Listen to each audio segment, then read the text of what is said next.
Good morning, Philadelphia. Thanks for joining us at Race on Main. You can check out all of our past episodes at raceonmain.com. We have a terrific guest today, Darrel Castor, who had joined us once before to talk about his business, Jonessa.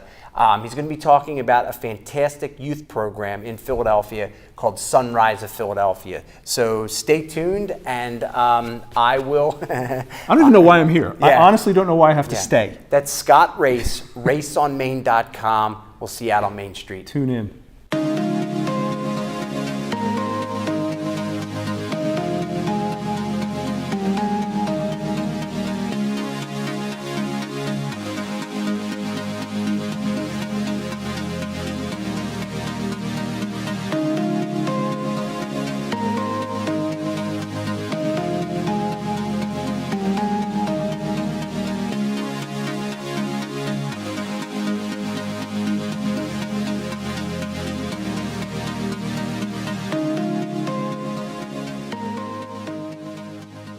Good morning, Philadelphia, and welcome to a great show of Race on Main. We're happy to have you with us. For all of our past episodes, you can always check us out at raceonmain.com. We look forward to seeing you there sometime soon. We have a terrific show today. Darrel Castor, who was on once before, had fantastic words of wisdom regarding the home healthcare industry and the training of personnel in the home healthcare industry with a business, Jonessa, that he runs in the Philadelphia area. But he's actually back today to talk a little bit more about a nonprofit that he does some work for in the city of Philadelphia called Sunrise of Philadephia. So we're very pleased to have Darrel here to talk about that initiative in Philadelphia, helping younger folks throughout the city with all sorts of different type items like employment and mentoring and all sorts of great things like that. So it's a terrific program. We're going to get lots of details about that. But before that, we have my side help, as my son calls it, Stuart, my brother. And I just found out, I forget where now, and I meant to mention it to you the other day, another Stuart on TV. Who was totally not cool. Not cool at all. Right. So it's a bunny in a movie. Yeah, that makes sense. And Stuart is a rabbit in Zootopia was the movie. And Stuart is afraid of everything. He's the father of a bunny who wants to be a police officer. It's par for the course. And he's like, no, you can't do that. I'm afraid of my shadow, kind of thing. And the little bunny daughter wants to go become the first rabbit police officer in the area. So I have never, I defy America to find in literature or film or television a Stuart that is cool. The best they they'll don't come exist. back with is Stuart Little. But he's a mouse. Yeah, wonderful. That's wonderful. So tell us what's going on, what's happening around Philly. Before we do that, we have a new nephew. And I have to use this forum to say, to welcome to the world, and I'm going to get the Benjamin Dylan Race. He was born on August 20th, which is right. He's sort of like a twin with you, but not quite. And he's doing well, and he's a welcome addition to our family. Yeah. So welcome, Ben. Okay, so Main Street is talking about the Fed hiking interest rates. Yep. Now, when I wrote the notes on this, I thought really all I have to do is write the Fed hiking interest rates and then sit back. Yeah. All right. So let's jump right to it. Okay. It's and there's another note in here that you talk about and you hear constantly about is the fragile economy. Well, that's why they shouldn't raise them, because so you balance the fragile economy with kicking off inflation. Right. So here's the thing. I don't think the economy is that fragile. Okay. I think that is the marketing of the big banks so that we don't raise interest rates, so money continues to plow into the stock market. It is the kind of thing where it's interesting, aside from this, because I didn't know that this is what you were going to be writing about. I was having this conversation with somebody yesterday, the day before, and my response to them was, I don't think they're ever going to raise interest rates. The banks have figured out ways to make money on fees where if interest rates are lower, they can still profit. And my response to it was the shame in all of this are the people who are on fixed incomes, who need to be able to invest in CDs and items like that away from the stock market, but you can't invest in them at 0.5% or a 5-year CD at 1%. It's just not, it just can't be done. It's just not, it's hard to sustain that with such a low interest rate. but I think that the banks have a stronghold on it. And I'm not sure when, if ever, those interest rates are ever going to raise. Well, wait a second. And the other part to it is that I was going to agree with them. No, I know you were, but if they're going to raise them, they can't do it like this. They just threatened raising it. The stock market drops almost 400 points last week in one day, one trading session. Doesn't make any sense. Do it like this. Simple solution. See, common sense usually trumps everything. Can I say though? They didn't say they were going to raise rates.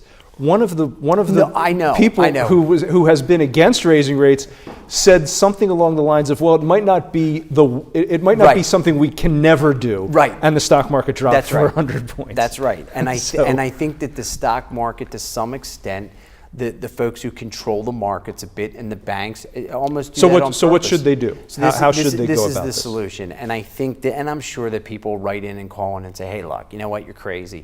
But if you're going to raise them, if you are going to make the commitment to raise them at some point, you can't do it the way they're doing it. You have to announce to the world, look, unless something crazy happens, our expectation is 12 months from now, 18 months from now, we're going to start to raise interest rates. Not tomorrow, not anytime soon, okay, but in 12 months, 18 months.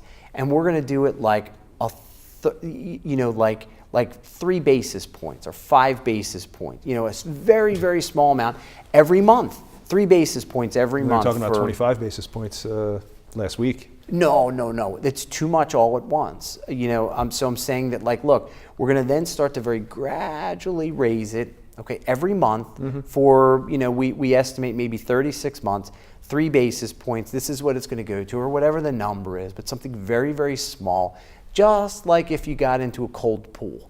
You would go in very, very, very, very gingerly until you got yourself in. And you do that over, instead of just jumping right in, you do it over an expanded period of time. It's simple, instead of causing all this fuss. Well, you'll put a lot of guys who are selling viatical settlements out of work if you do that. Well. Anyway, our guest today has been here before. As Scott said, he spoke rather eloquently about the home care market through his company, Jonessa.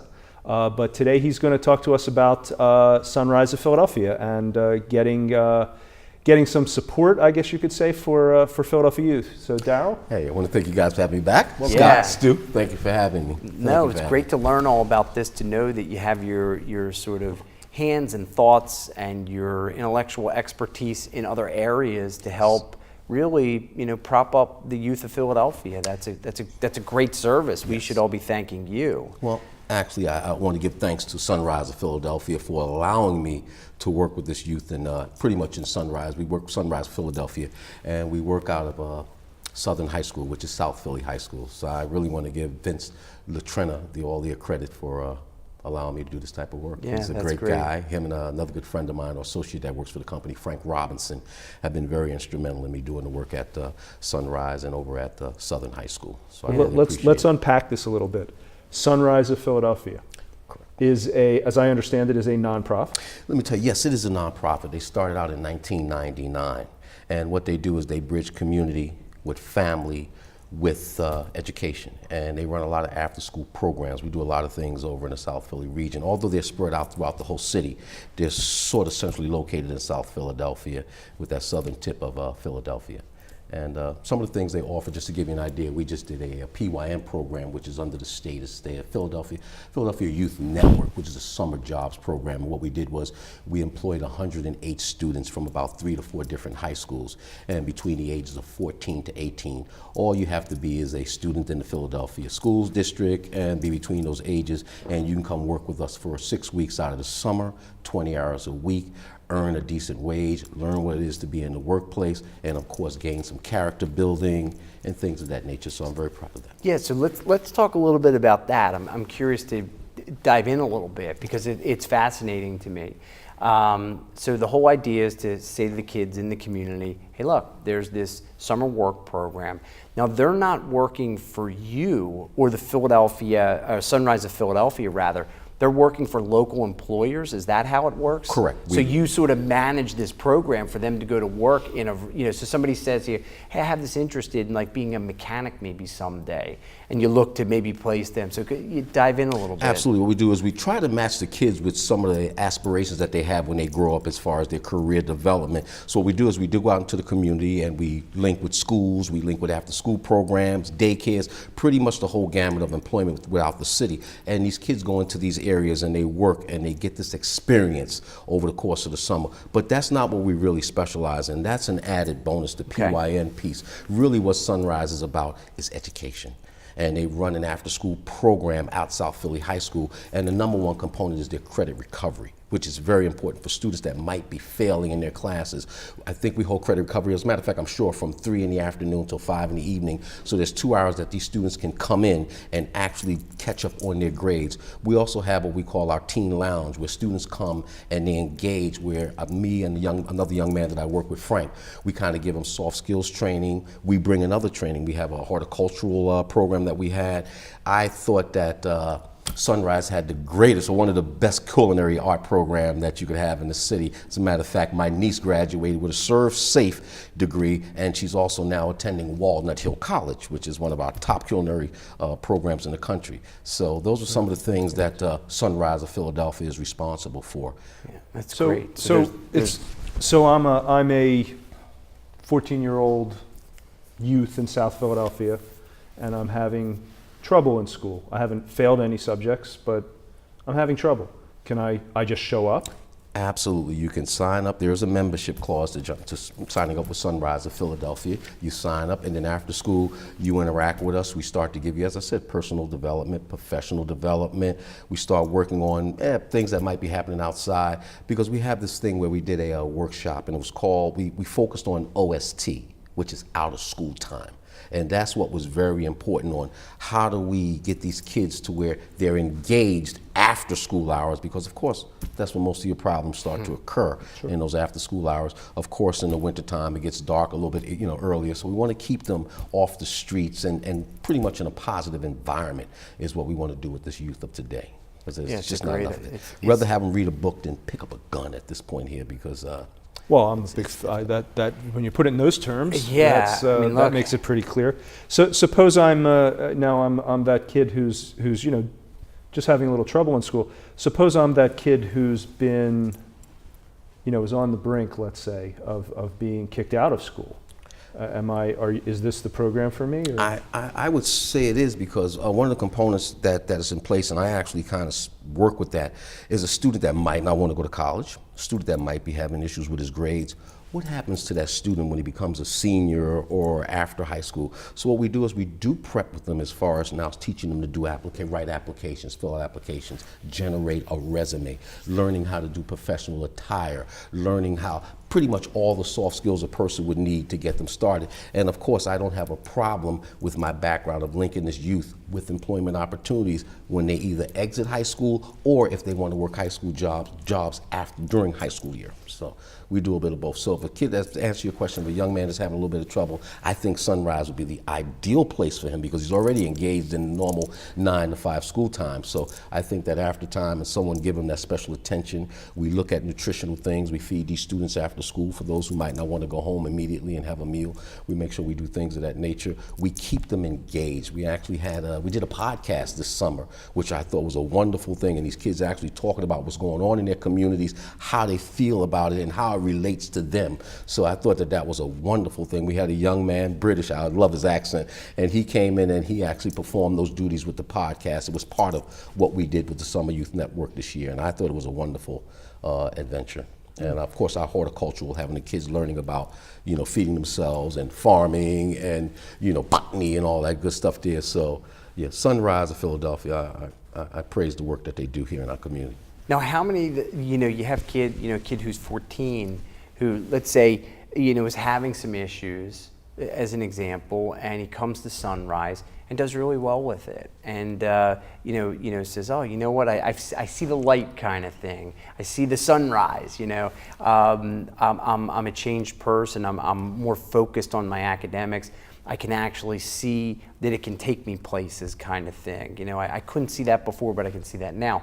Now it's year 2. Do you see a lot of kids that come in that have really benefited and then repeat through the program, for multiple years because they've gotten, had a lot of success, they want to keep that going? Or is it more so reserved for the kids who are having issues? No, as a matter of fact, I want to use the word re-engaged, because we had some students from last year when I first got there, because that was my initial year working with Sunrise, and you got to get to know the kids and things of that nature. By the time the summer program ended, you could see an absolute change in their disposition, the way they felt about school, the way they viewed Sunrise of Philadephia. So that's why I'm excited to go back this year and work with these kids again. Of course, we're going to entertain new students. That's what we want to do. Sure. I want to work with the school on a little tighter basis. I've actually met with the principal of the school, Mrs. Chet Taylor. She's a wonderful principal, and of course the guidance counselor there. And what we want to do is work together to see how we could provide some opportunities for some of these students that might want to do some alternative thing, not necessarily college and or secondary education, but to just give them that third option for the students that aren't looking to go to school immediately, want to help out family, want to start to take care of themselves and learn some things about the work world. So to answer your question, we love the re-engaged students that have come back, and that, our seniors, our incoming seniors that were juniors last year, seem to be very excited about coming back and working with Sunrise and being mentored to our juniors and freshmen and sophomore that'll be coming in. Interesting. It's interesting them as mentors. Are the bulk of the kids coming from that school?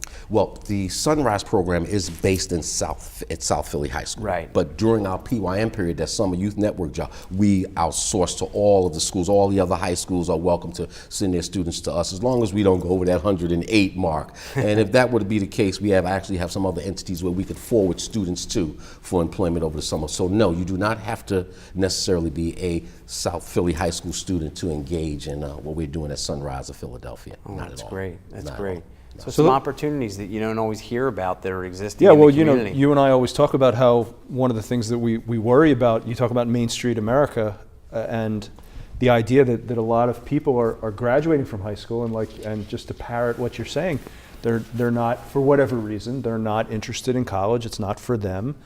And they don't have a lot of choices anymore, right? Because there's no lack of manufacturing. There's no manufacturing, so the opportunity to train them up for service positions that they wouldn't necessarily be capable of getting at that young age is a wonderful thing.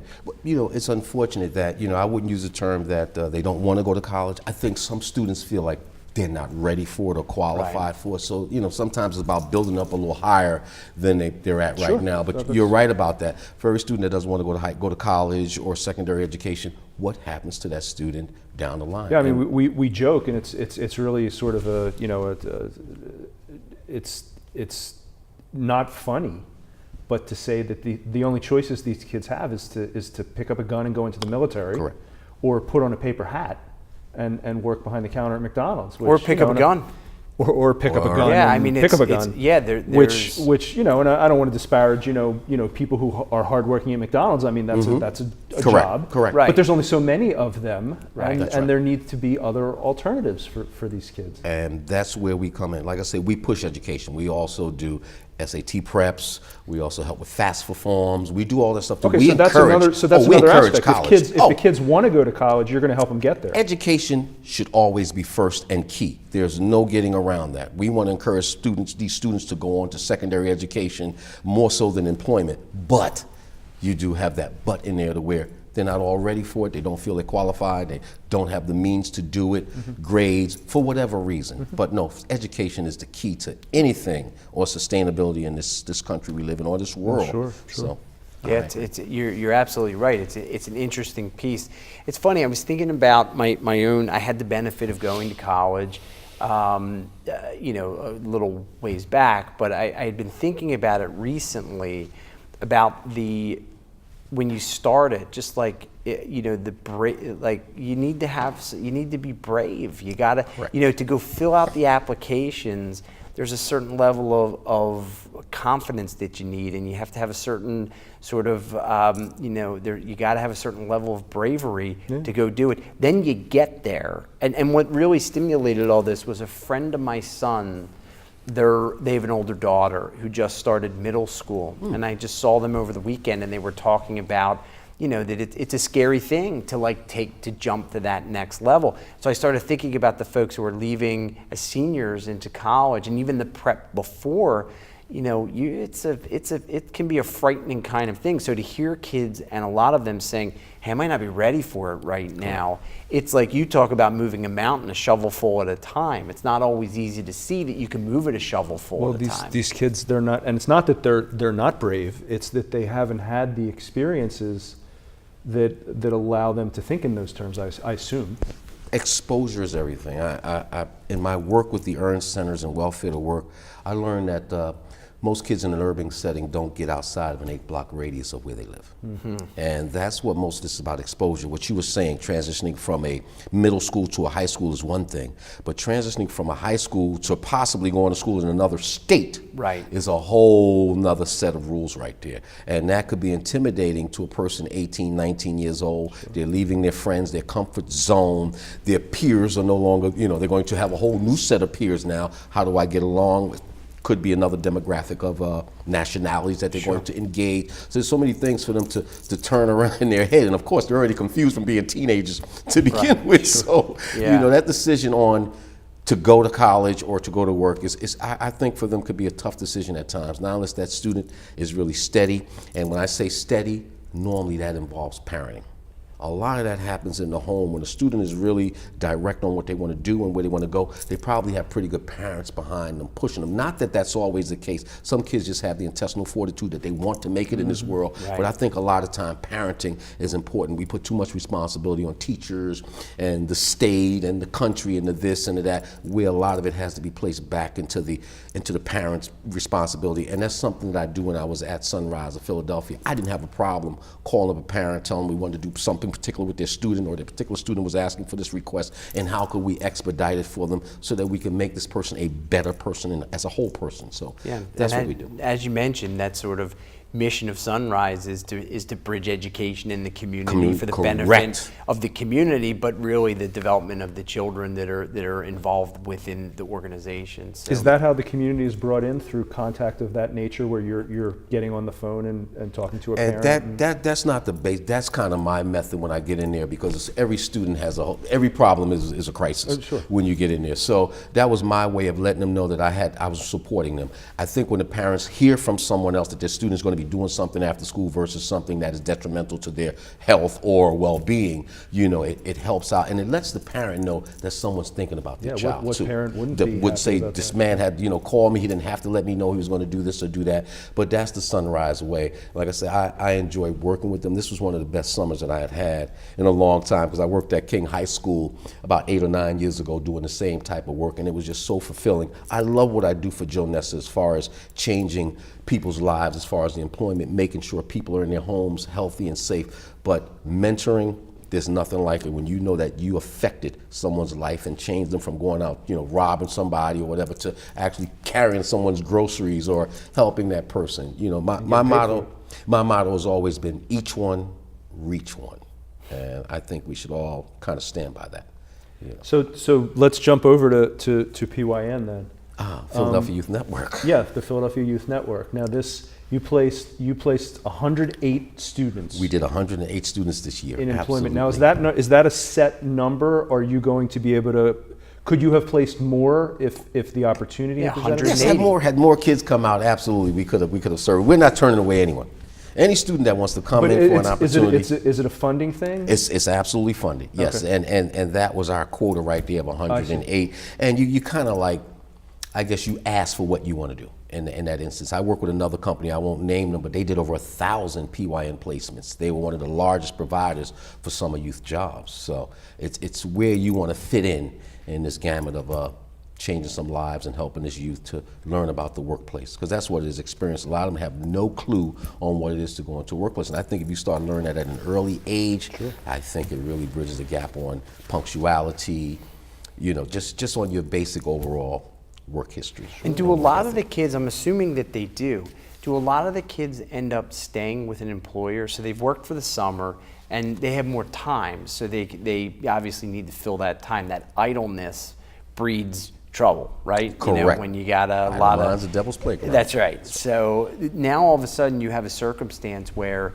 you have school starting, so time is a little bit more limited. But do a lot of kids stay on because they want to? Yes. They love the great feeling of getting a paycheck. Like, wow, I earned this, and now I have a few bucks in my pocket. Kind of cool. With the summer jobs, it kind of fades away because the employers are not responsible for the wage. Right. So the state takes on that responsibility paying the students. So that's where I come in. If a student wants to work after school, then I will link with the particular employer that can, of course, afford them. I work with, there's a diner over there in the South Philly area that hires some of our kids. There is a mall area over on 23rd and Snyder that has engaged some of our kids after school and given them opportunities to work and help manage things in their own household, buy supplies for school, sneakers, the things that they really need. So that's where we are. Yeah, that's great. Now is that again similar to the you know, I'm the 14-year-old that how do I, if I'm a youth in South Philadelphia, how do I find out about this summer program? How do I get involved in it? How do I get in line? Well, let me correct that. We're all year round. Okay. We're all year round. During the school year, we do the after school program. We have our teen lounge, we have our credit recovery, we have our FAFSA forms, exercises, what is that, STP preps and all of that, the SAT preps, I'm sorry. And we do that during the school year. The summer jobs, as I say, is just an added bonus that we give the kids to work for those 6 weeks. So do the kids that are from Sunrise of Philadephia, are they the ones that are falling into the Philadelphia Youth Network program? No, that's all over. We'll take any student from pretty much anywhere as long as they attend the Philadelphia area school. Okay. They're eligible. As long as they fall between the ages of 14 and 18 years old, they're eligible. If they have a school ID, social security card, date of birth, we're pretty much good to give them an opportunity. And how do they find you? How do they? What's the best way to? PYN advertises. You go online. You actually submit an application online. We actually get a bracket of numbers that we give out to these students to identify who they are and who they're signing up with. So they come and they sign up with us. Like I said, they come from other schools. I was there when we were enrolling them over the course of the year because it's pretty much, the PYM piece pretty much kicks in around March, April, where we start soliciting these students and giving out these opportunities. But our other program runs year round as far as in the schools. And they can always, you know, just like so many other places or almost every place, you can go to sunriseofphiladelphia.org, sunriseofphiladelphia.org, and there's tons of information there about this program, many other things. So as a starting point, you know, you have that option. They can certainly pick up the phone and give a call from the numbers that are listed there, and we'll post them as well.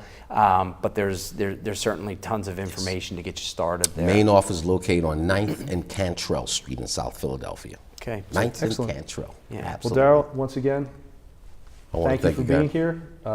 Great information, and you know, just another wonderful show. Yeah, terrific. Thank you guys for having me. When we appreciate all your effort, help for so many kids that really need it. Yes, you know, there's, I mean, it's incredible the amount of need there is for these types of programs. So it's a need. Yeah, it's a need. It's a must. Right, you're absolutely right. So, all right, finish us up. Yeah, I feel like an idiot because we're talking about something so important, and but it does tie in with it ties in with the summer thing. So summer jobs. The summer's ending. Summer jobs. Kids have a few bucks in their pocket. They want to go see a movie. The top 5 summer blockbusters of all time. Okay. One of them was from this past summer.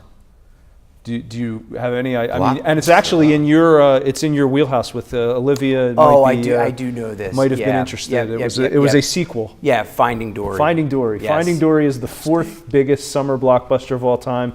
This year, it made $483 million in the course of 1 month.